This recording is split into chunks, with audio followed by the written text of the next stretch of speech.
السلام عليكم ورحمة الله وبركاته. انتشرت في الأيام الأخيرة لعبة اسمها تشارلي وكلنا سمعنا عنها، واليومين دول طالعة ترند. أنا هعرفكم إيه هي لعبة تشارلي. لعبة تشارلي عبارة عن استدعاء روح شخص يدعى تشارلي، يوجهون له أسئلة بتكون إجابتها بنعم أو لا، وأصلها من مدينة مكسيكية، وهي لعبة قديمة ووصلت فيديوهاتها إلى أعلى مشاهدة في وقت قياسي. ويقال إن روح طفل صغير مات من شدة الفقر والبرد في شوارع المكسيك، وبقيت روحه غاضبة تتجول في العالم، لكن هذه الروح لا تنتقم إلا ممن يسبب لها الأذى. انتشرت مؤخرا بين المدارس، وكانوا بيلعبوها البنات في المدارس مدارس في مدرسة بالجيزة، مدرسة المستقبل الإعدادي. وإن إحدى البنات لعبتها في دورة المياه الخاصة بالمدرسة وقامت بقطع شرايينها، وخرجت وزارة التربية والتعليم لتؤكد عدم صحة هذا الخبر. واللعبة تقوم على وضع قلم رصاص. تعال احكي لكم بقى اللعبة عبارة عن ايه.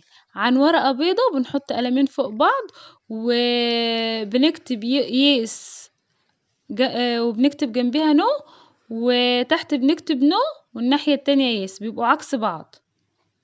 وحذر علماء النفس من أخطارها.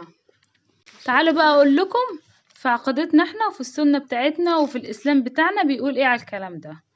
تمام. أعوذ بالله من الشيطان الرجيم. بسم الله الرحمن الرحيم.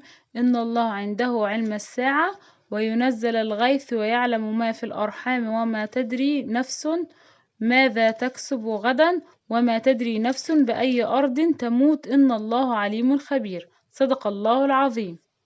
ودلوقتي هقول لكم الحديث عن العباس عبد الله ابن عباس رضي الله عنهما قال: كنت خلف النبي صلى الله عليه وسلم يوما، فقال: يا غلام، إني أعلمك كلمات، احفظ الله يحفظك، واحفظ الله تجده اتجاهك، إذا سألت فاسأل الله، وإذا استعنت فاستعن بالله، واعلم إن الأمة لو اجتمعت على أن ينفعوك بشيء لم ينفعوك إلا بشيء قد كتبه الله لك، وإن اجتمعوا على أن يضروك بشيء لم يضروك إلا بشيء قد كتبه الله عليك، رفعت الأقلام وجفت الصحف.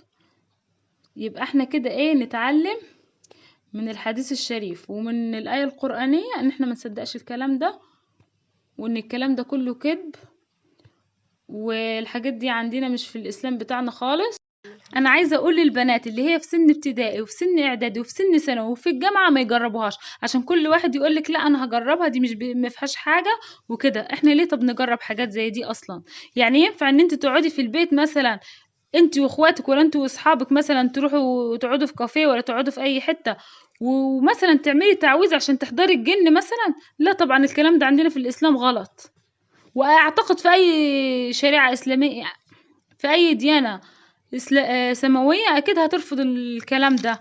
مفيش عندنا كلام ان احنا نستحضر الجن او روح او الكلام ده. فانا برجو من كل الاطفال ومن اولياء الامور ان هم ما يسمحوش لاولادهم ان هم يعملوا الكلام. لو عجبكم الفيديو ما تنسوش تعملوا لايك وتشتركوا في القناة وتفعلوا الجرس عشان يوصل لكم كل جديد. والسلام عليكم ورحمة الله وبركاته.